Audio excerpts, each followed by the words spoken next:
வீட்டுக்கு வருவார். ஒரு பையன் சொன்னா, புள்ளாயி புள்ளாயி கோவப்படவே மாட்டா. ஊர் கண்மணி சிரித்து கொண்டே இருப்பா. சிரிப்பு தான் அவளுக்கு அழகு. அழகு கண்மணி. வகுப்பில் சுட்டி டீச்சருக்கு ரொம்ப பிடிக்கும்.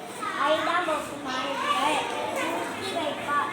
தூக்கி வைத்து கொடுப்பார். செல்ல கண்மணி ஒரு இடத்தில் நிற்க பார்ப்பார். அங்கும் இங்கும் ஓடுவார்.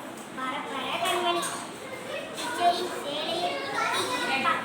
Saucer teacher முறைப்பார். கண்மணி சிரிப்பார். டீச்சருக்கு சிரிப்பு வரும். அக்காவோட பாவடை சட்டையாவது பெருசாக இருக்கும். ஓயாம பேசுவா. சத்தமாக பேசுவா. தொண கண்மணி ஏதாவது கொஞ்சிக்கிட்டே இருப்பா. துருப்பா இருப்பா.